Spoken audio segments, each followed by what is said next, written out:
Students, कैसे हैं सभी। देखिए, अब तक जो हमने पढ़ा है इलेक्ट्रिक पोटेंशियल के बारे में पढ़ा है। आज जो हमारे पास में नया टॉपिक है इक्विपोटेंशियल सरफेस। तो सबसे पहले इक्विपोटेंशियल सरफेस क्या होता है, जैसे नेम से इंडिकेट हो रहा है equipotential. Equi means equal, equipotential surface. Equi means equal, potential का जो सरफेस होगा, equal potential at each point of A given surface. कोई भी सरफेस आपके पास गिवन है, चाहे वो सरफेस किसके अंदर दिया हुआ है आपको, जो है एक 1D के अंदर, 2D के अंदर या फिर 3D के अंदर, ठीक है। यानी स्पेस के अंदर आपके पास में जब भी कोई सरफेस दिया हुआ है, उस सरफेस के हर एक पॉइंट्स के ऊपर हमें क्या मिलता है, पोटेंशियल की वैल्यू उस सरफेस के ऊपर क्या मिलेगी, सेम मिलेगी। तो इस तरह का जो सरफेस मिलेगा, उस सरफेस को हम क्या बोलते हैं, क्या है वो, इक्विपोटेंशियल सरफेस, ठीक है। तो इक्विपोटेंशियल मीन्स क्या है, यानी कि ऐसा सरफेस जिसके हर एक पॉइंट्स के ऊपर पोटेंशियल की वैल्यू क्या है, सेम है, ठीक है। तो equal potential at each point of A given surface. जो भी सरफेस आपके पास है, इक्विपोटेंशियल सरफेस की बात कर रहे हैं, तो ये क्या बताएंगे, equipotential surface are two surface, या क्या बताएंगे, equipotential surfaces are the surfaces at which potential is same at every points, ठीक है। कि उस सरफेस के हर एक पॉइंट्स के ऊपर जो पोटेंशियल क्या दिया हुआ है, सेम दिया हुआ है, यानी वो सरफेस क्या कहलाता है, इक्विपोटेंशियल सरफेस कहलाता है। अब बेटा इक्विपोटेंशियल सरफेस जब भी हम बताते हैं, यानी इक्विपोटेंशियल सरफेस जो है ये क्या बताएंगे, these surfaces can be in, surfaces can be, यानी कि किसके अंदर बात कर रहे हैं, किसके अंदर हो सकते हैं बेटा, आपके पास में, यानी कि स्पेस के अंदर, can be existing in space, या फिर 3D सरफेस जिसको हम बात कर रहे हैं, 3D स्पेस के अंदर 3D आ गया, ठीक है। अब क्या इसकी प्रॉपर्टीज होती है, मेनली सबसे पहले हमारे पास में आता है प्रॉपर्टीज। सबसे पहले जब भी हम इक्विपोटेंशियल के बारे में पढ़ते हैं, तो उसके लिए हमें क्या बताना चाहिए, सबसे पहले इसकी प्रॉपर्टीज बताना चाहिए। तो सबसे पहले हम क्या बताएंगे कि आपके पास में जो भी इक्विपोटेंशियल सरफेसेस दिए होंगे, उस इक्विपोटेंशियल के अंदर नेट वर्क डन जो है वो हमेशा क्या होगा, जीरो होगा। तो क्या बताएंगे कि work done will be zero when A charge moves from one point to other point in a या on a equipotential surface। कोई भी इक्विपोटेंशियल सरफेस है, उस इक्विपोटेंशियल सरफेस पे क्या हो रहा है, एक पॉइंट से दूसरे पॉइंट की तरफ जब भी कोई चार्ज पार्टिकल क्या कर रहा है, मूव कर रहा है, तो वहाँ पे हम क्या बताएंगे, नेट वर्क डन क्या होगा, जीरो होगा। जैसे देखिए, मान लो मेरे पास में ये क्या है, कंडक्टर है, ठीक है, स्फेरिकल कंडक्टर। हम क्या पढ़ते हैं कि इसी कंडक्टर के इनसाइड इलेक्ट्रिक फील्ड क्या होता है, जीरो होता है, बट पोटेंशियल की वैल्यू क्या होती है, कांस्टेंट, ठीक है, कैन नेवर बी जीरो। और इस पोटेंशियल, कांस्टेंट पोटेंशियल की वैल्यू जो आती है वो किसकी इक्वल होती है, 1/4 pi epsilon naught Q R. जब इसके पूरा चार्ज जो है वो कहाँ रिसाइड करता है, इसके सरफेस के ऊपर रिसाइड करता है, ये हमने पढ़ा था। तो मान लो यहाँ पे क्या हो रहा है बेटा, इस सरफेस के अंदर, इसके इनसाइड मैंने क्या बताया, पोटेंशियल क्या रहेगा, सेम रहेगा। तो मान लो आपके पास में इस सरफेस के अंदर, यानी कि क्या हो रहा है, एक चार्ज जो है दूसरे पॉइंट की तरफ, यानी कि ए से बी की तरफ मूव कर रहा है, या फिर इस सरफेस के ऊपर ए पॉइंट से सी पॉइंट है, ये क्या है, डी पॉइंट है, सी से डी की तरफ मूव कर रहा है। तो जब भी कोई पार्टिकल एक पॉइंट से दूसरे पॉइंट की तरफ क्या करता है, मूव करता है, तो यानी क्या होता है, वहाँ पे कुछ ना कुछ डिस्प्लेसमेंट होता है, वहाँ क्या आता है, वर्क डन आता है। आपने फॉर्मूला पढ़ा था, V = क्या होता है, W/Q। तो यहाँ एक पॉइंट से दूसरे पॉइंट की तरफ मूव कर रहा है, तो ए से बी, यानी इनके बीच में हमें क्या लेना पड़ेगा, पोटेंशियल डिफरेंस लेना पड़ेगा। तो यहाँ पे आपके पास वर्क डन जो आएगा, VA/P × VQ। अब हमें क्या लेना है, ए और बी के बीच का पोटेंशियल डिफरेंस, तो यहाँ पे हम क्या लिखेंगे, VB - VA × VQ। अब बेटा देखो मैंने क्या बताया, इक्विपोटेंशियल सरफेस है, इक्विपोटेंशियल यानी हर एक पॉइंट के ऊपर पोटेंशियल की वैल्यू क्या रहेगी, सेम। तो इस पॉइंट के ऊपर भी वैल्यू क्या रहेगी, रहेगी यही, इस पॉइंट के ऊपर भी क्या वैल्यू रहेगी, यही रहेगी सेम। यानी ए और बी के ऊपर हम क्या बताएंगे, वी ए बराबर बी बी, वो किसके इक्वल रहेगा, Q upon 4πε0r। B C बराबर बी डी, ये भी क्या रहेगा, यही सेम वैल्यू रहेगी।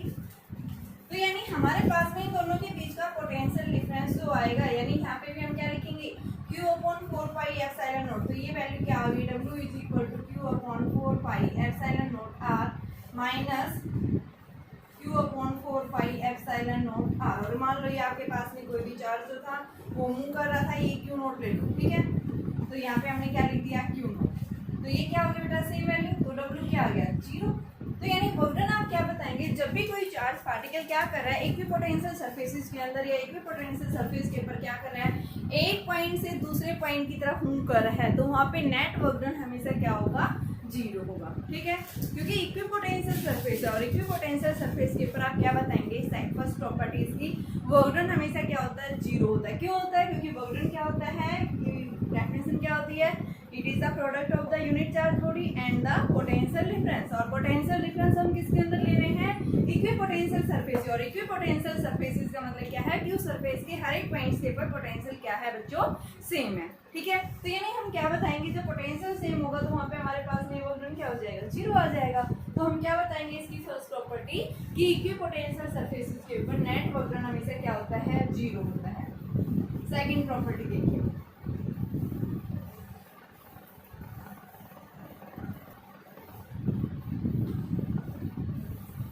ये आपके पास में जो सेकंड प्रॉपर्टी हम क्या बताते हैं, इलेक्ट्रिक फील्ड जो होता है, electric field lines are always normal to the equipotential surface. कि इक्विपोटेंशियल सरफेस के क्या होगा, हमेशा ये परपेंडिकुलर होगा। इलेक्ट्रिक फील्ड जो है पोटेंशियल के क्या होगा, नॉर्मल या फिर परपेंडिकुलर होगा, ठीक है। इसको हम कैसे देखते हैं, देखिए आपके पास में हमने पीछे पढ़ा था थर्ड यूनिट सेकंड यूनिट के अंदर इलेक्ट्रिक फील्ड का टॉपिक बताया था मैंने। उस केस में मैंने क्या बताया था, इलेक्ट्रिक फील्ड जो है किसी भी कंडक्टर के हमेशा क्या होता है, नॉर्मली रिसाइड या नॉर्मली एग्जिस्ट करता है, ठीक है। टेंजेंशियल कंपोनेंट हम कभी नहीं लेते हैं, हम क्या बताते हैं, इलेक्ट्रिक फील्ड जो है किसी भी कंडक्टर के हमेशा क्या होता है, नॉर्मल होता है, परपेंडिकुलर, ठीक है। तो किस तरह से हम बताएंगे, यहाँ पे यहाँ किसकी बात करें, इक्विपोटेंशियल सरफेस। मान लो मेरे पास में क्या है, कोई एक सरफेस है, जैसे मैंने ये लिया, मान लो ये एक सरफेस है आपके पास में, ये मान लो इस सरफेस के ऊपर चार्ज ही है, इसके हर एक पॉइंट्स के ऊपर मुझे पोटेंशियल मिल रहा है, सेम मिल रहा है यहाँ पे। तो मैंने ये पॉइंट लिया, यहाँ इस पॉइंट के ऊपर इलेक्ट्रिक फील्ड ऐसे जा रहा है, जहाँ इसने इसके साथ में एंगल क्या बना रखा, थीटा बना रखा है। तो यहाँ पे आपके पास इलेक्ट्रिक फील्ड के दो कंपोनेंट्स मिलेंगे, एक कंपोनेंट क्या मिलेगा, ई कोस थीटा, दूसरा कंपोनेंट क्या मिलेगा, ई साइन थीटा। अब क्या है, इस कंडक्टर के सरफेस के ऊपर क्या है, चार्ज पार्टिकल्स है। ये चार्ज पार्टिकल क्या है, क्योंकि इलेक्ट्रिक फील्ड का कंपोनेंट है, यहाँ इलेक्ट्रिक फील्ड इस चार्ज पार्टिकल पे क्या डालेगा बेटा, फोर्स डालेगा। उस फोर्स के कारण ये चार्ज पार्टिकल क्या करेगा, एक पॉइंट से कहाँ दूसरे पॉइंट की तरफ क्या करेगा, मूव करेगा। जब ये मूव करेगा तो यानी डिस्प्लेस होगा। और जब भी कोई बॉडी एक पॉइंट से दूसरे पॉइंट की तरफ क्या होती है, डिस्प्लेस होती है, तो यानी वहाँ पे क्या मिलता है, हमें कुछ ना कुछ वर्क डन मिलता है। तो यहाँ वर्क डन जो आएगा वो क्या होता है, फोर्स इनटू डिस्प्लेसमेंट। तो यहाँ पे F की जगह QE, इलेक्ट्रिक फील्ड का कौन सा कंपोनेंट है, E cos थीटा इनटू में dr। तो इसको हम क्या लिख सकते हैं, QE dr cos थीटा, ठीक है। टेंजेंशियल डायरेक्शन है, जिस डायरेक्शन में आपके पास इलेक्ट्रिक फील्ड का कंपोनेंट और डिस्प्लेस है, तो थीटा क्या हो गया, 0। तो यानी इसके कारण हमें क्या मिलेगा, ये वर्क डन मिलेगा, क्योंकि थीटा क्या हो गया बेटा, 0। लेकिन हमने क्या पढ़ा, यानी यहाँ पे क्या कर रहा है, टेंजेंशियल डायरेक्शन में क्या हो रहा है, वर्क डन, चार्ज पार्टिकल क्या कर रहा है, मूव कर रहा है। हमने क्या पढ़ा है, इलेक्ट्रोस्टैटिक्स पढ़ रहे हैं, और इलेक्ट्रोस्टैटिक्स के अंदर हमारे पास में चार्ज पार्टिकल किस में होना चाहिए, रेस्ट में होना चाहिए, ठीक है। तो यानी ये क्या होगी, कॉन्ट्राडिक्शन होगी। क्या हो गया, ये कॉन्ट्राडिक्शन। तो इसका मतलब क्या है कि हमारे पास में यानी कि क्या है, which is contradiction, which is contradiction, यानी कि इन इलेक्ट्रोस्टैटिक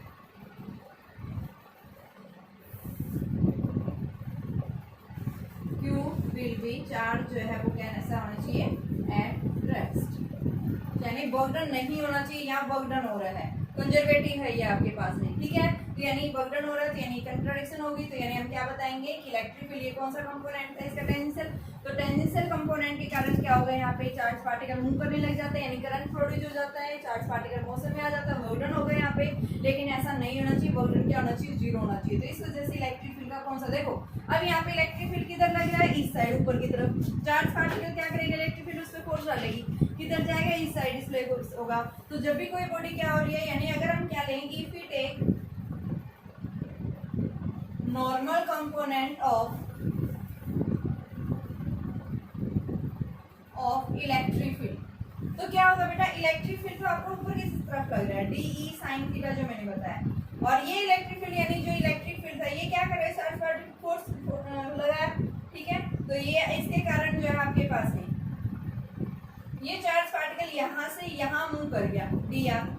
अब इलेक्ट्रिक फील्ड ऊपर है, बॉर्डन क्या हो रहा है, इस साइड है, यानी फोर्स ऊपर की तरफ लग रहा है, और ये क्या कर रहा है, इस साइड मूव कर रहा है, एक दूसरे के परपेंडिकुलर हो गए यहाँ पे। तो थीटा क्या आ गया, 90 आ गया। तो यहाँ पे आप बॉर्डन लिखेंगे तो क्या आएगा, Q E D R sine of ये कोस ऑफ थीटा, ठीक है। तो ये कोस 90 की वैल्यू क्या होगी, 0। तो यहाँ पे हम क्या बताते हैं कि आपके पास में यानी कि एक दूसरे के परपेंडिकुलर होने की वजह से, अगर हम नॉर्मल कंपोनेंट लेते हैं इलेक्ट्रिक फील्ड का, तो एक दूसरे के बीच में यानी इनके बीच में एंगल क्या आता है, 90 डिग्री, और यह 90 डिग्री होने की वजह से क्या बताएंगे, बर्डन क्या होगा, 0 होगा, ठीक है। क्योंकि बर्डन एक स्केलर क्वांटिटी है, यहाँ इसके साथ में हमेशा क्या आता है, कोस थीटा। जब आप फोर्स और डिस्प्लेसमेंट लेते हैं तो कोस थीटा, थीटा क्या हो गया, यहाँ 90 डिग्री हो गया, ठीक है।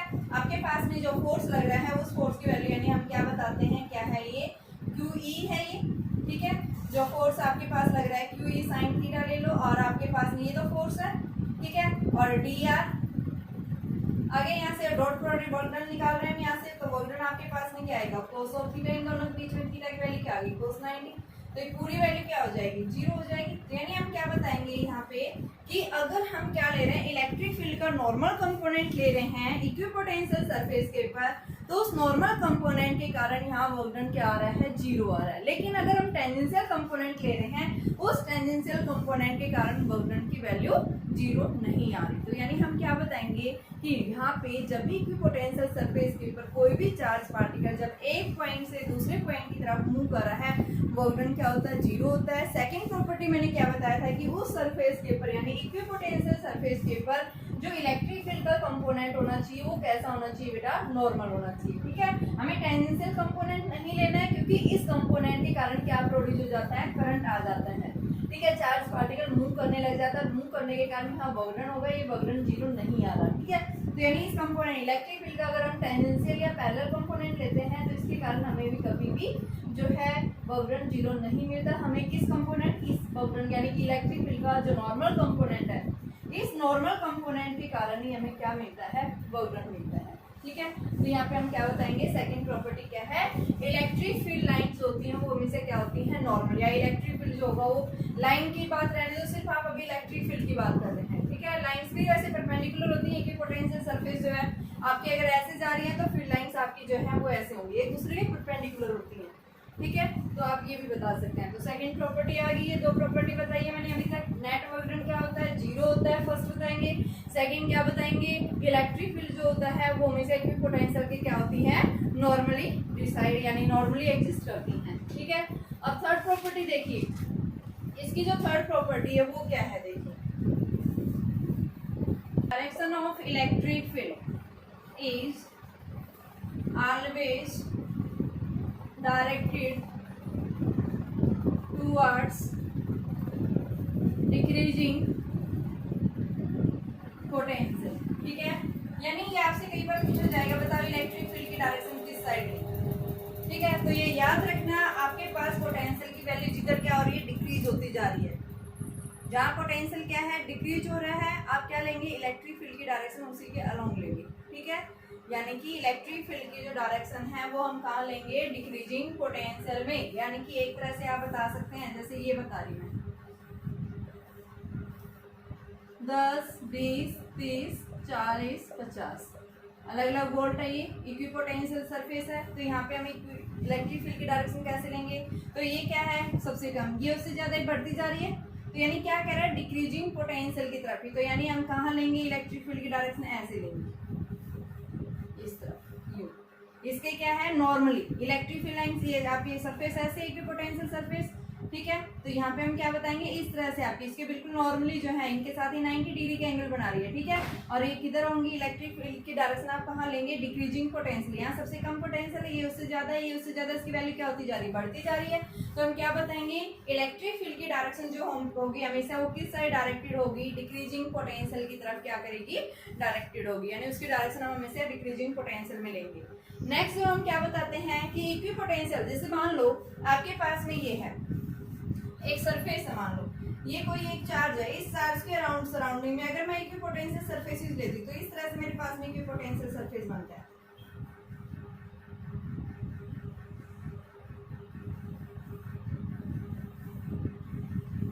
इस तरह से, तो ये क्या है, यहाँ पे क्या इंडिकेट कर रहा है, यहाँ देखो फील्ड लाइंस एक दूसरे के नजदीक है, ये इक्विपोटेंशियल सरफेसेस क्या है, क्लोजर है। इक्विपोटेंशियल सरफेसेस जहाँ क्लोजर होंगी एक दूसरे के, वहां फील्ड क्या होगा, मोर स्ट्रॉन्गर होगा। और जहाँ पे आप क्या बताएंगे, इक्विपोटेंशियल सरफेसेस के बीच की डिस्टेंस जो है एक दूसरे जितनी ज्यादा होगी, दूर होगी, वहां पे क्या करेगा आपका जो है इलेक्ट्रिक फील्ड उतना ही वीक होगा। यानी इक्विपोटेंशियल अगर क्या है, surfaces are closer with each other, then the electric field is strong, and where the equipotential surfaces are far away from each other, then the electric field is weak, ठीक है। यानी जहाँ पे आपके पास पोटेंशियल सरफेसेस के बीच की जो space है, जो गैप है उनके बीच में, अगर वो क्या है एक दूसरे के बीच में जितना स्मॉल गैप होगा वहाँ हमें क्या मिलेगा, उतना ही ज्यादा स्ट्रॉन्ग इलेक्ट्रिक फील्ड मिलेगा। और जहाँ पे इन सरफेसेस के बीच में जितनी ज्यादा जो है अगर स्पेस आ जाता है तो उस केस के अंदर हम क्या बताते हैं, वहाँ पे क्या मिलेगा, हमें फील्ड उतना ही वीक मिलेगा। तो यानी मैंने कितनी प्रॉपर्टीज बताई हैं, 4 या 5 प्रॉपर्टी बता चुकी हूँ। तो देखिए कौन कौन सी है। सबसे पहले मैंने क्या बताया, वर्क क्या होगा, इक्विपोटेंशियल सरफेसेस के ऊपर 0 होगा। जब भी कोई चार्ज पार्टिकल क्या कर रहा है, from one point two other point क्या कर रहा है बेटा, मूव कर रहा है, नेट वर्क क्या होगा, हमेशा 0। सेकेंड मैंने क्या बताया कि आपके पास में जो है इलेक्ट्रिक फील्ड हमेशा क्या होती है, इक्विपोटेंशियल सरफेसेस के नॉर्मली होंगी।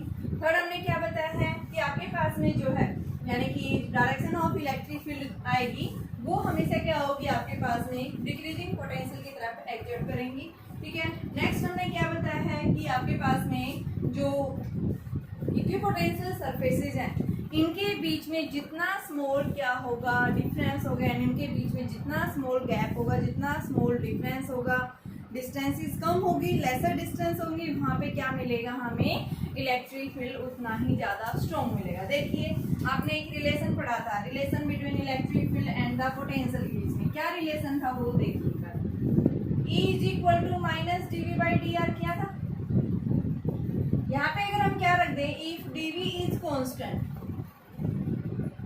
ठीक है। तो यहाँ पे हम क्या देख रहे हैं, E जो है वो किसके ऊपर डिपेंड कर रहा है, इनके डिस्टेंस के ऊपर। जितनी डिस्टेंस कम होगी फील्ड क्या होगा, स्ट्रॉन्ग होगा। जितना आपके पास डिस्टेंस ज्यादा होगी उनके बीच में, इक्विपोटेंशियल सरफेसेस के बीच में अगर ये डिस्टेंस क्या है, ज्यादा है, वहाँ फील्ड क्या मिलेगा, उतना ही वीक। तो सेम यही बात है, dr यानी इनके बीच की डिस्टेंस, अगर ये डिस्टेंस यहाँ क्या है, कम है, यहाँ ये डिस्टेंस क्या है, ज्यादा है, तो यहाँ फील्ड कैसा है, स्ट्रॉन्ग फील्ड है यहाँ पे, और यहाँ पे फील्ड कैसा है, वीक, ठीक है। तो ये हम क्या याद रखेंगे, आपके पास में ये क्या है, इस तरह से जो है ये इनकी प्रॉपर्टीज। नेक्स्ट एक और बताते हैं कि मान लो आपके पास में 2 सरफेसेस हैं, इक्विपोटेंशियल सरफेसेस, और 2 इक्विपोटेंशियल सरफेसेस, इसका पोटेंशियल यानी कि यहाँ पे V1 है, इसका इक्विपोटेंशियल सरफेस 2 है। जब ये दोनों एक दूसरे को इंटरसेक्ट कर रहे हैं, इंटरसेक्ट यानी पोटेंशियल हमें क्या देते हैं, ये कैसे क्वांटिटी है, एक स्केलर क्वांटिटी, वेक्टर क्वांटिटी नहीं बताते हैं, ठीक है। तो यानी हम क्या देख रहे हैं, जब ये इंटरसेक्ट कर रहे हैं 2 इक्विपोटेंशियल अगर क्या कर रही हैं, एक पॉइंट के ऊपर इंटरसेक्ट होती हैं, तो आप क्या बताएंगे, एक ही पॉइंट के ऊपर हम 2 पोटेंशियल नहीं ले सकते, ठीक है ना। ये क्या दे रही है हमें, 2 पोटेंशियल, ये अलग वैल्यू दे रहा है, ये अलग वैल्यू दे रहा है, तो एक ही पॉइंट के ऊपर 2 अलग अलग पोटेंशियल पॉसिबल नहीं है, ठीक है। तो यहाँ पे हम क्या बताएंगे, कभी भी 2 इक्विपोटेंशियल सरफेसेस क्या नहीं कर सकते, आपस में एक दूसरे के साथ में इंटरसेक्ट नहीं कर सकते। अब देखिए बेटा हमें क्या निकालना है, इक्विपोटेंशियल सरफेसेस को हम ड्रॉ कैसे करते हैं, ठीक है। तो सबसे पहले हम बात ले रहे हैं इसके लिए 4A पॉइंट चार्ज के लिए, 4A सिंगल पॉइंट चार्ज या फिर आइसोलेटेड चार्ज।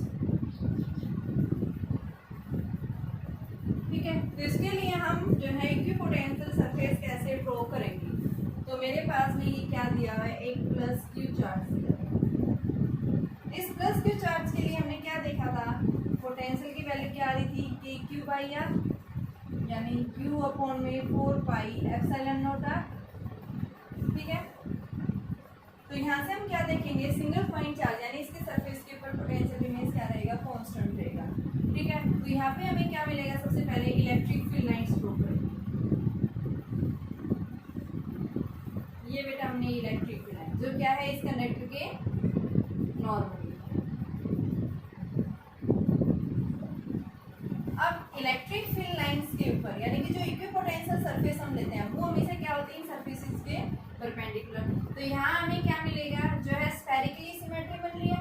ठीक है, radially outward direction electric field outward direction directed हो रहा है। तो यहाँ हमारे पास में जो इक्विपोटेंशियल सरफेसेस मिलेगा वो कैसा मिलेगा, आपके पास में स्फेरिकली सिमेट्री यानी इस तरह से।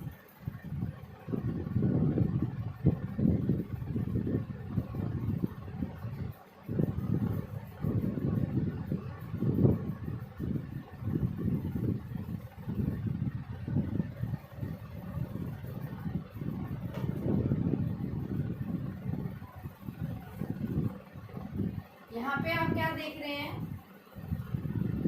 ये हमें क्या दे रहा है, इलेक्ट्रिक फील्ड, और ये हमें क्या दे रहा है, इक्विपोटेंशियल सरफेस। ठीक है, ये जो कंसंट्रिक सर्कल्स जो बन रहे हैं, इक्विपोटेंशियल सरफेसेस जो मिलेंगे किस फॉर्म में, कंसंट्रिक सर्कल्स की फॉर्म में। यहाँ हम क्या बता रहे हैं, यहाँ पे स्पेस कम है, फील्ड क्या होगा, यहाँ स्ट्रॉन्ग होगा, यहाँ पे पोटेंशियल ज्यादा होगा, इंक्रीजिंग यानी कि आपके पास में डिक्रीजिंग डायरेक्शन, यहाँ पे पोटेंशियल की वैल्यू क्या होती है, डिक्रीज होती जा रही है। ठीक है, यानी डायरेक्शन हमने पीछे पढ़ा था कि आपके पास में जो फील्ड की जो डायरेक्शन होगी उस डायरेक्शन में पोटेंशियल हमारा क्या होता जाएगा, डिक्रीज होता जाएगा। ठीक है, तो यहाँ पे हमें क्या मिलेगा, पोटेंशियल वाला आपके पास 3 पॉइंट्स पूछता है, एक पॉइंट ये दे दे, एक पॉइंट ये दे दे, ये पॉइंट ए दिया, ये पॉइंट बी ये दिया। तो पूछा है आपकी से कि बताइए पोटेंशियल कहाँ ज्यादा है, ए पे ज्यादा है या बी पे ज्यादा है। तो आप क्या बताएंगे, बी के यानी कि बी पॉइंट के ऊपर पोटेंशियल क्या है, ज्यादा है। क्यों, क्योंकि ये क्या है, इसके जो है यहाँ पे फील्ड स्ट्रॉन्ग है।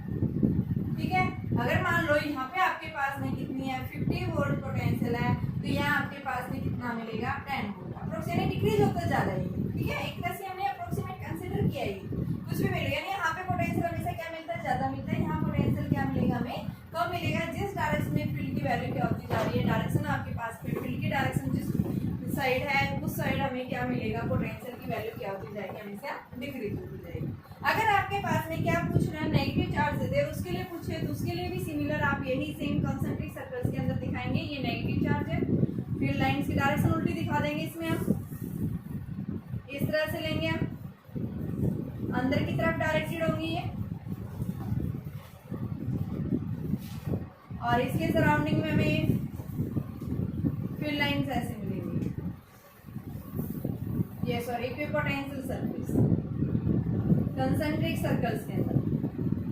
यहाँ पे भी आप क्या बताएंगे, सेम फील्ड की डायरेक्शन क्या होगी, अपोजिट होगी। यहाँ पे बेटा आपके पास में इसमें केस में क्या थी, आपके पास में देखो यहाँ पे पोटेंशियल इलेक्ट्रिक फील्ड की डायरेक्शन ऐसी थी, यहाँ पोटेंशियल क्या होता जाता है, कम होता जाता है। ऐसे ही आपके पास अगर 2 पॉइंट्स थे ए और बी, आप पूछे बताइए इलेक्ट्रिक पोटेंशियल कहाँ ज्यादा है, तो आप कहाँ बताएंगे, यहाँ पे फील्ड की डायरेक्शन यहाँ पे क्या मिलेगा, कम मिलेगा, यहाँ क्या मिलेगा, ज्यादा। तो यहाँ पे हम क्या बताएंगे, V is greater than we.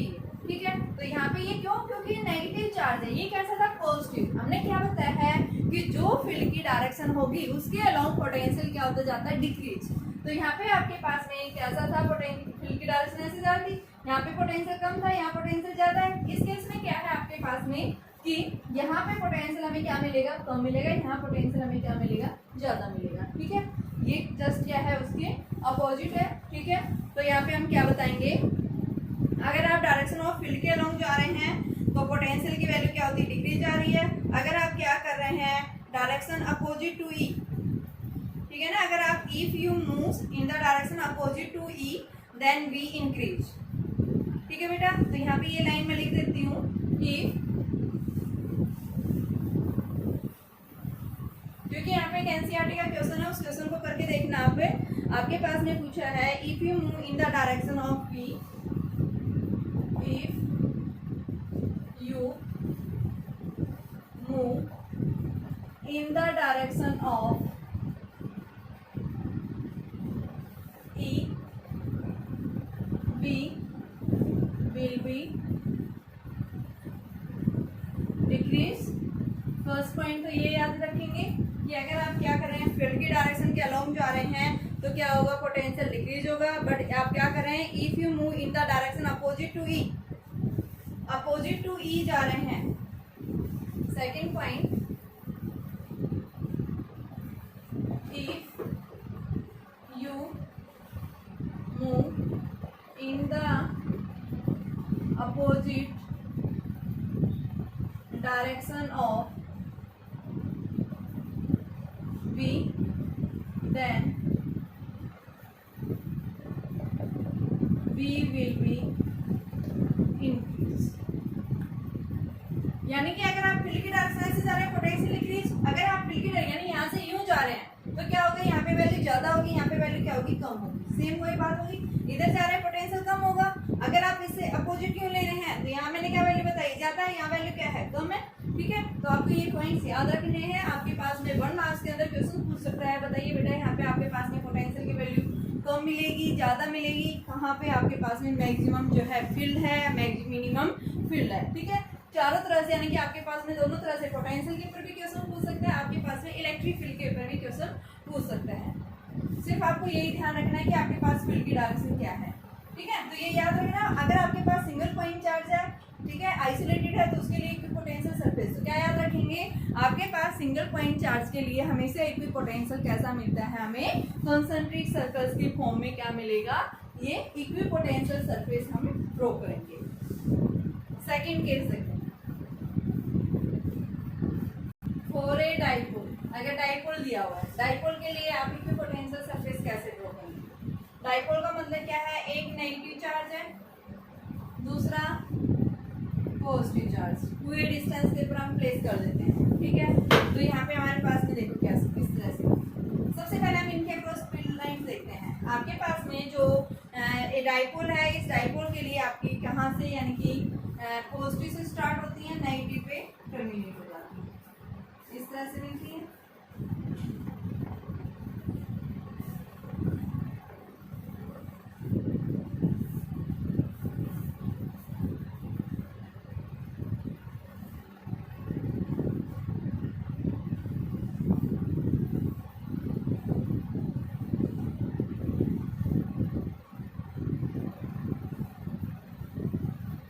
हमें क्या मिलती है, फील्ड लाइंस मिलती है। ठीक है, तो यहाँ पे आपके पास में जो डायरेक्शंस आती हैं वो कैसे, इनवर्ड, नेगेटिव है, ये अंदर की तरफ ऐसे आएंगी, ये यहाँ पे इसके डायरेक्टेड, यानी कि इसके अलोंग जाएंगे।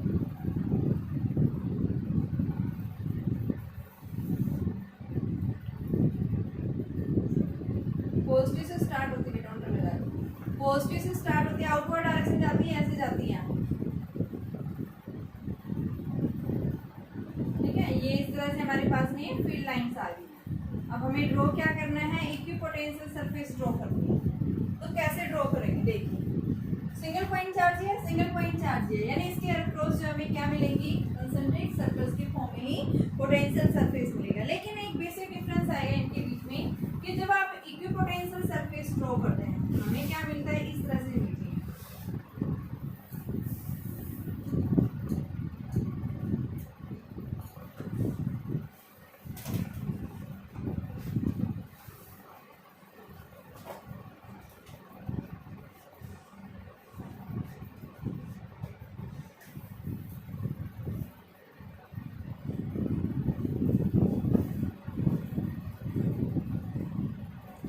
इस तरह से हमें क्या मिलेंगी, इक्विपोटेंशियल सरफेस।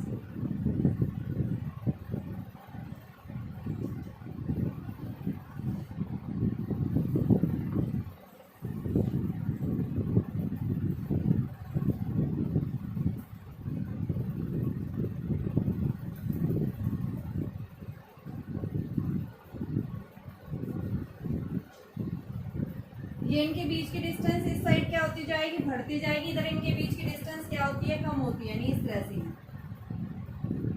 एक दूसरे के नजदीक होते हैं ये, ठीक है।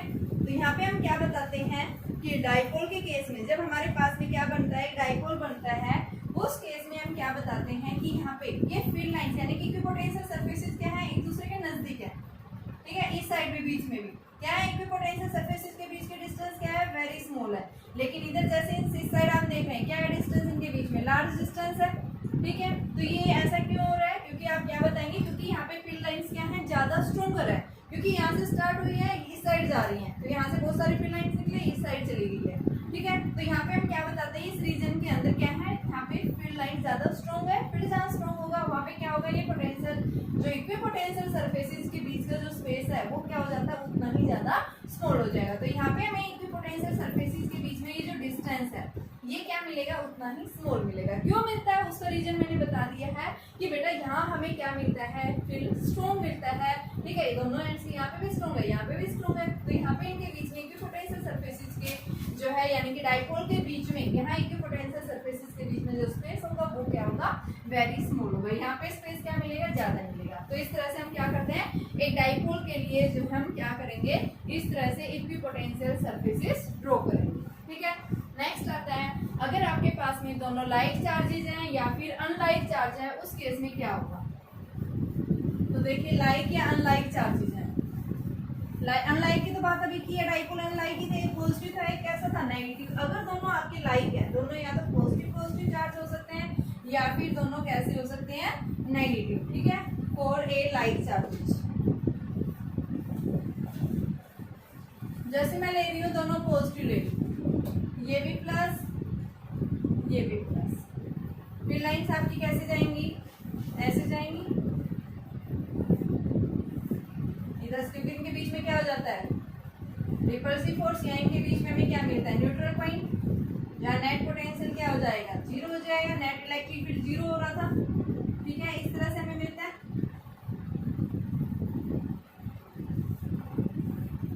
फिर लाइन्स हमने इसी तरह से पढ़ी थी बेटा,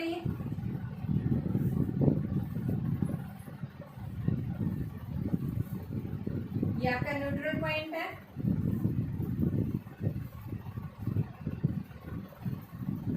आउटवर्ड डायरेक्शन है, इलेक्ट्रिक फील्ड है ये,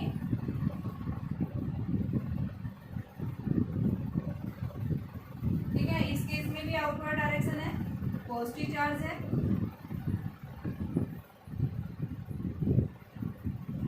ठीक है। तो इसके लिए जो हम इक्विपोटेंशियल सरफेसेस जो है किस तरह का ड्रॉ करेंगे, तो यहाँ पे हम क्या बताएंगे, इस केस में देखो यहाँ पे आपके पास में ये जो फील्ड लाइन है, इक्विपोटेंशियल सरफेस जो मिलता है वो ऐसा फ्लैट मिलता है, फ्लैट लाई करेंगे एक तरह से,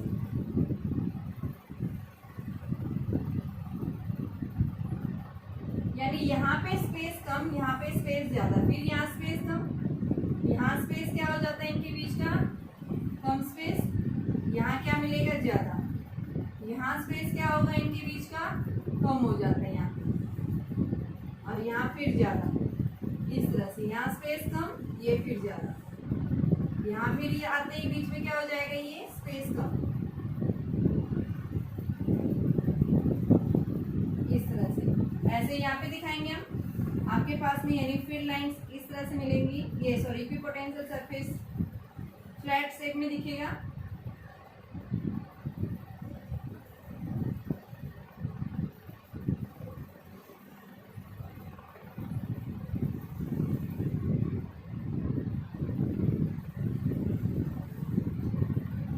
या फिर से एक दूसरे के नजदीक आएंगी, यानी इस तरह से हमें क्या मिलता है, ये इक्विपोटेंशियल सरफेस मिलता है, इक्विपोटेंशियल सरफेसेस। अगर आपके पास में कैसे लाइक चार्जेज है, दोनों पॉजिटिव पॉजिटिव या फिर दोनों नेगेटिव नेगेटिव, तो उस केस में, और यहाँ पे फिर हम ये दिखाते हैं इस तरह से ये कर जाते हैं, ठीक है। एक दूसरे के साथ में ये ओवरलैप इस तरह से कर जाते हैं, इस तरह से मिलता है डंबल शेप में, ठीक है। तो हमारे पास में लाइक चार्जेस के लिए क्या मिलेगा, इस तरह से हम क्या बताएंगे, इक्विपोटेंशियल सरफेस हमें ड्रॉ कर सकते हैं, ठीक है। नेक्स्ट आता है फॉर ए यूनिफॉर्म फील्ड के लिए। यूनिफॉर्म फील्ड के लिए हम किस तरह से इक्विपोटेंशियल ड्रॉ करेंगे, इस पे एनसीईआरटी का क्वेश्चन भी है। इक्वी डिस्टेंस मतलब इक्वल डिस्टेंस के ऊपर जेड डायरेक्शन में जो है अगर फील्ड कांस्टेंट रख दिया या फील्ड की वैल्यू इंक्रीज कर दी तो बताइए वहाँ पे इक्विपोटेंशियल सरफेस आपके पास में किस तरह का ड्रॉ करेंगे। ठीक है, हम दोनों बात कर लेते हैं। देखिए for a uniform field, uniform field है, मान लो ये यूनिफॉर्म फील्ड का मतलब डायरेक्शन भी सेम है, इनके बीच की डिस्टेंस जो है वो भी क्या है, सेम, इक्वल डिस्टेंस के ऊपर सेम डायरेक्शन क्या है, ये आपके पास में एक यूनिफॉर्म फील्ड है। इस यूनिफॉर्म फील्ड के अंदर हमें क्या करना है, जो है इक्विपोटेंशियल सरफेस। तो यहाँ पे हम क्या बताएंगे, यूनिफॉर्म फील्ड के लिए इक्विपोटेंशियल सरफेस हमें किस फॉर्म में मिलता है, प्लेन्स की फॉर्म में। ठीक है, पैरेलल डिस्टेंस के ऊपर है तो यहाँ पे हमें क्या मिलेगा, प्लेन्स की फॉर्म में हम क्या बताएंगे, ये लाई करेगा इस तरह से। इक्वल डिस्टेंस, इनके बीच की जो डिस्टेंस होगी वो भी क्या होगी, सेम होगी, ये डिस्टेंस फिक्स होती है।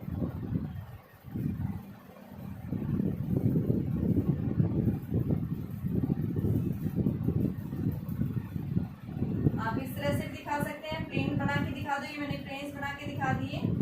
ठीक है, तो ये इनके बीच की डिस्टेंस क्या होगी, फिक्स होगी, डी आर, एक्स एक्सिस के अलावा। ठीक है, तो हम क्या बताएंगे, यूनिफॉर्म फील्ड के लिए आपके पास में इक्विपोटेंशियल सरफेस होगा वो क्या होगा, प्लेन्स की फॉर्म में क्या करेगा, लाई करेगा। ठीक है, और अभी हमने बता रखा है इलेक्ट्रिक फील्ड लाइंस के हमेशा इक्विपोटेंशियल सरफेस क्या होता है, नॉर्मल परपेंडिकुलर। ये आपके इलेक्ट्रिक फील्ड है, ये आपका क्या मिलता है, पोटेंशियल। ठीक है, तो हमें क्या मिलता है, पैरेलल्स की फॉर्म में हमें क्या मिलता है, यानी कि प्लेन्स की फॉर्म में हमें क्या मिलता है कि एक इक्विपोटेंशियल सरफेस मिलेगा और इनके बीच की डिस्टेंस भी क्या रहेगी, सेम रहेगी। अब क्वेश्चन था आपके पास में एनसीईआरटी के अंदर कि आपके पास में जो है एक इक्विपोटेंशियल जो है सरफेस ड्रॉ करके दिखाना है। ठीक है, इस तरह से मान लो एक ये एक्स वाई जेड है, एक्स वाई जेड, अगर क्या पूछता है, फील्ड कांस्टेंट है। ठीक है, तो उस केस में तो यहाँ पे हम प्लेन्स की फॉर्म में, फील्ड आपका कांस्टेंट है यहाँ पे। ठीक है, ये फील्ड ऐसे जा रहा है इलेक्ट्रिक फील्ड की डायरेक्शन, तो यहाँ इसके परपेंडिकुलर ऐसे मिलेंगे हमें, फील्ड आपकी ऐसे जा रही है, फील्ड ये है, मान लो हम ड्रॉ करके देख लेते हैं, यूनिफॉर्म फील्ड है इस तरह से। तो इसके लिए हम क्या बता रहे हैं, प्लेन्स की फॉर्म में लाई करते हैं, तो ये हम प्लेन से ड्रॉ करते हैं इधर से, ये बन गया, इनके बीच की डिस्टेंस सेम दिखा देंगे, ये dx है। ठीक है, अगर क्या बोल रहे हैं, फील्ड वेरी कर रहे हैं, तो उस केस में यानी कि इंक्रीजिंग फील्ड या डिक्रीज, जो भी इनके बीच की डिस्टेंस कम कर रहे हैं, ठीक है, तो उस केस में इनके बीच की डिस्टेंस कम हो जाती है। वो क्वेश्चन के ऊपर डिपेंड करता है, तो आपको यही ध्यान रखना है कि किस डायरेक्शन में। एनसीईआरटी क्वेश्चन में जेड एक्सिस के अंदर बता रहे हैं, फील्ड कांस्टेंट है तो यहाँ इनके बीच की डिस्टेंस सेम, अगर फील्ड क्या कर रहा है, वेरी कर रहा है, तो इनके बीच की डिस्टेंस मान लो यहाँ पहले dx डिस्टेंस है, अब उससे अगले में क्या हो जाएगा, क्योंकि फील्ड क्या बता रहा है, इंक्रीजिंग, तो यहाँ पे आपके पास में क्या हो जाएगा, ये डिस्टेंस कम होती जाएगी। ठीक है, E इज इक्वल टू क्या होता है, dv बाई dr।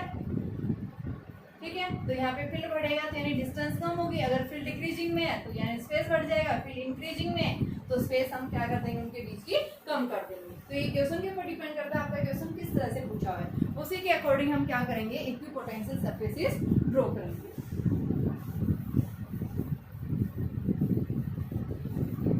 क्वेश्चन हमारे पास में क्वेश्चन क्या दिया हुआ है, ये आपके पास में इक्विपोटेंशियल सरफेसेस ड्रॉ कर रखे हैं। ये इक्विपोटेंशियल सरफेस है, मैंने डॉटेड लाइन से ना करके मैंने इस तरह से डायरेक्ट दिखा दी, इस तरह से मिलेंगे आपको। ठीक है ना, ये मींस क्या मिलता है, इक्विपोटेंशियल सरफेस, ये इस तरह से आप दिखा सकते हैं।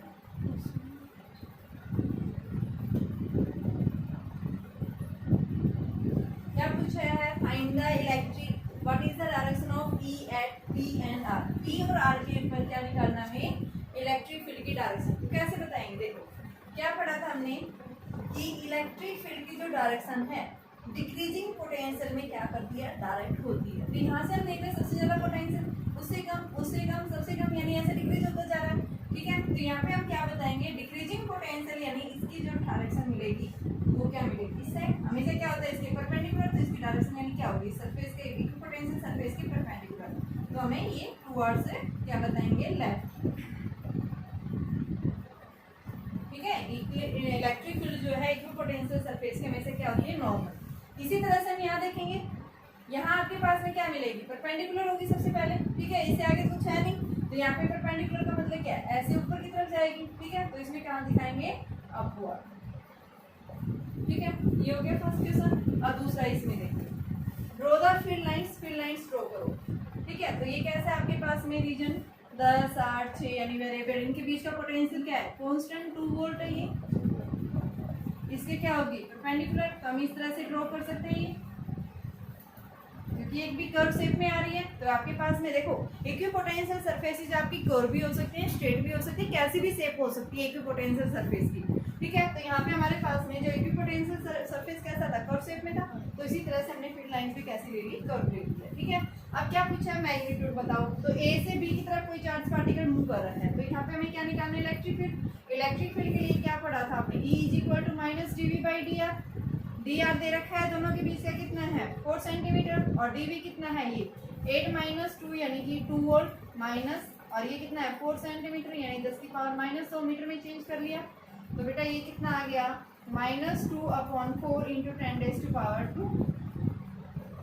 तो -20 जो है ये क्या है, newton metre inverse, newton coulomb inverse, क्या दे देगा ये हमें, इलेक्ट्रिक फील्ड दे देगा। तो यहाँ पे हमारे पास में क्या वैल्यू आ गई, ये वैल्यू आ गई, ठीक है, तो इस तरह से हम क्या निकालेंगे, इनकी वैल्यू निकालेंगे, ठीक है, ये 50 आएगा, ये 20 100 है ना, तो -50, इलेक्ट्रिक फील्ड पूछा था ये, ठीक है, तो इस तरह से हम क्या लेंगे, वैल्यू लेंगे, और ये 90 इसलिए बता रहा है क्योंकि फील्ड की जो वैल्यू है वो क्या होती जा रही है, डिक्रीज, कम, नेगेटिव साइन आ रहा है, 90 का मतलब डिक्रीजिंग डायरेक्शन में, ठीक है, पोटेंशियल जहाँ डिक्रीज हो रहा है वहाँ आपका फील्ड आ रहा है।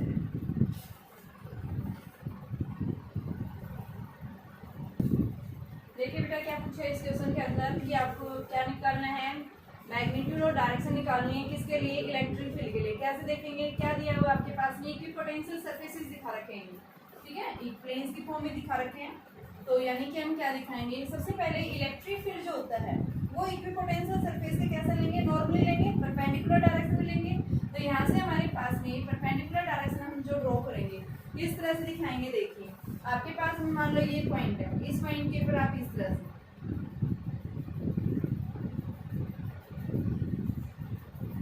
तरह से हम दिखा सकते हैं, क्या है ये आपके पास में, इसके साथ नॉर्मली है, ये क्या हो गया, इलेक्ट्रिक फील्ड की डायरेक्शन, ठीक है।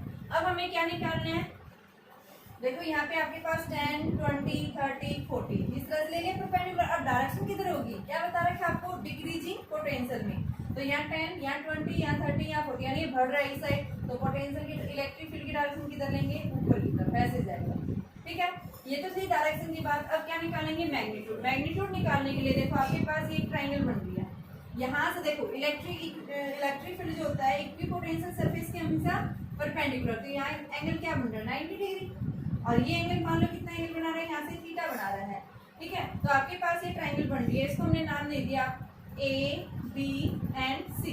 तो इस ABC ट्राइंगल के अंदर आप क्या निकालो, ABC ट्राइंगल के अंदर हम क्या देखते हैं, साइन थीटा क्या होता है, परपेंडिकुलर अपॉन हाइपोटेनस। यहाँ देखो इनके बीच की डिस्टेंस दे रखी है बेटा, ये 20 है, यहाँ पे कितना है 10, तो इनके बीच का डिफरेंस कितना मिलेगा, यानी 10 सेंटीमीटर, ठीक है।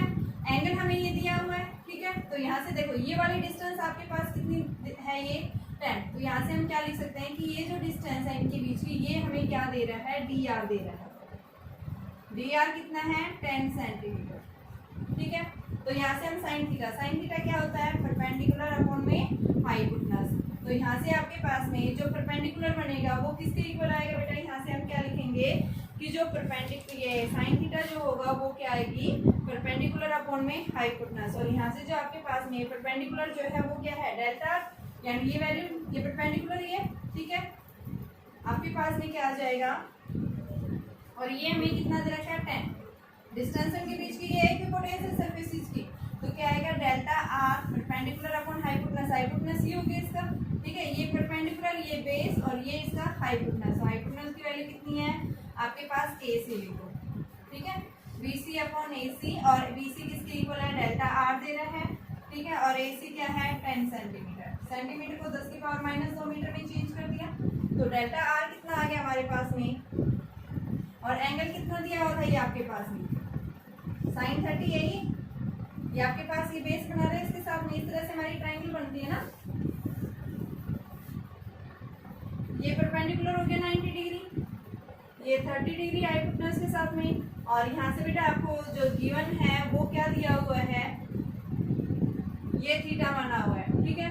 तो यहाँ से जो हम क्या बताएंगे कि वैल्यू जो आपको क्या निकालनी है, इस डी आर की वैल्यू निकालनी है। ये हमारे पास में कितना दिया हुआ है, sine theta is equal to, इसको मैंने नाम दिया है ए बी एंड सी। तो साइन थीटा क्या होगा, परपेंडिकुलर, परपेंडिकुलर क्या है बी सी अपॉन में ए सी, ए से सी कितना है 10 सेंटीमीटर, और बी से सी हमें निकालना है इनके बीच की, जो आपके पास में इक्विपोटेंशियल सरफेस ऐसे जा रहे थे, इनके बीच की ये डिस्टेंस हमें डेल्टा आर निकालनी है। तो ये कितना आ गया, साइन थीटा की जगह 30 डिग्री है, तो ये कितना आ गया बी सी की वैल्यू कितनी है आपको निकालनी है, डेल्टा आर जिसको हम मान रहे हैं, और अपॉन में ए सी 10 सेंटीमीटर, 10 सेंटीमीटर को मैंने मीटर में चेंज कर लिया। डेल्टा आर की वैल्यू क्या आ गई, 10 इंटू 10⁻⁻2 साइन ऑफ 30, और साइन 30 कितना होता है हमारा 1/2, तो ये 1/2, तो यानी 5 इंटू 10⁻2 के इक्वल आ गया, ये मीटर में आया है। ये हमें निकालना क्या है, इलेक्ट्रिक फील्ड की वैल्यू। इलेक्ट्रिक फील्ड के लिए फॉर्मूला जो है वो क्या होता है, E is equal to -dv/dr, और dv आपके पास में देखा है पोटेंशियल क्या है, कांस्टेंट 10 20 30, यानी क्या रहेगा 10 वोल्ट आ गया, -10/5 इंटू में 10⁻², तो ये वैल्यू कितनी आ गई बेटा आपके पास में, यानी कि 2 इंटू 10⁻², तो ये 200 न्यूटन कूलम्ब इनवर्स क्या आ गई हमारे पास में फील्ड की डायरेक्शन। देखो एक बार फिर से देखो, आपके पास इक्विपोटेंशियल सरफेस दिया हुआ था, ठीक है, और एंगल दिखा रखा था कि इक्विपोटेंशियल सरफेस के एक्सिस के साथ एंगल 30 डिग्री बना रखा है। तो यहाँ पूछा क्या था कि find the magnitude and direction of electric field, ठीक है, जहाँ इक्विपोटेंशियल सरफेसेस के बीच में, यानी कि ये जो डिस्टेंस इस वाई एक्सिस के बीच में ये 10 दे रखी है, ये 10 है, ये 10 है, ये 10, ये 10 वोल्ट इक्विपोटेंशियल सरफेस, दूसरा 20 पे, थर्ड 30 पे, ठीक है। इस तरह से वैल्यू क्या हो रही जा रही, वैल्यू चेंज होती जा रही है। तो निकालना क्या है हमें यहाँ से कि direction of electric field and the magnitude. तो डायरेक्शन हम क्या बताते हैं, इक्विपोटेंशियल सरफेस के हमेशा परपेंडिकुलर क्या लेते हैं, इलेक्ट्रिक फील्ड, तो इसकी परपेंडिकुलर क्या हो गई, ये इलेक्ट्रिक फील्ड लाइंस ले ली। अब डायरेक्शन क्या होगी इसकी, ये तो मैंने परपेंडिकुलर लाइंस ड्रॉ कर ली इसके ऊपर, इक्विपोटेंशियल सरफेस के ऊपर। अब हमें देखना क्या है कि इसकी जो डायरेक्शन होगी वो क्या लेंगे। तो मैंने डायरेक्शन के लिए बेटा आपको क्या बताया था कि हमेशा इलेक्ट्रिक फील्ड की डायरेक्शन जो डायरेक्टेड होती है वो कहाँ होती है, डिक्रीजिंग पोटेंशियल की तरफ। तो डिक्रीजिंग पोटेंशियल यानी कम इधर है, यहाँ क्या है ज्यादा, तो इस साइड हम फील्ड की डायरेक्शन दिखाएंगे। अब मैग्नीट्यूड निकालना है, तो मैग्नीट्यूड निकालने के लिए मैंने ये देखो ये ऐसे पास किया था, ये एंगल इसके साथ 90 डिग्री, तो यहाँ से हमारी एक ट्राइंगल बन रही है, ये डिस्टेंस हमें दे रखी, देखो आपके पास एक ट्राइंगल बन रही है, राइट एंगल, ये क्या आ गया 90 डिग्री यानी परपेंडिकुलर हो गया ये तो, ठीक है। ये क्या हो गया बेस, ये क्या हो गया हाइपोटेन्यूज, ठीक है। तो यहाँ से हम क्या निकालेंगे, थीटा रहने दो, ये थीटा मतलब कंफ्यूजन हो जाओगी, ठीक है। तो साइन 30, इस ट्राइंगल से क्या ले लो साइन 30, साइन 30 क्या होता है परपेंडिकुलर अपॉन हाइपोटेन्यूज, परपेंडिकुलर क्या है हमारा BC, दिया हुआ नहीं है, ये हमें निकालना है क्योंकि हमें इक्विपोटेंशियल सरफेसेस के बीच की डिस्टेंस चाहिए, यहाँ हमें दिया हुआ नहीं था, ये तो सिर्फ y एक्सिस के ऊपर डिस्टेंस है, ठीक है। तो इस पहले हम इस डिस्टेंस को निकालेंगे, तो यहाँ से हमने साइन थीटा लिया, तो यहाँ से हमारे पास डिस्प्लेसमेंट आ गई, ठीक है। और क्या होता है E is equal to dv/dr, तो यहाँ पे dv कितना है 10 कांस्टेंट है, और dr की वैल्यू हम निकाल चुके, पुट कर दिया, कितना आ गया 200 न्यूटन कूलम्ब इनवर्स आ गया है।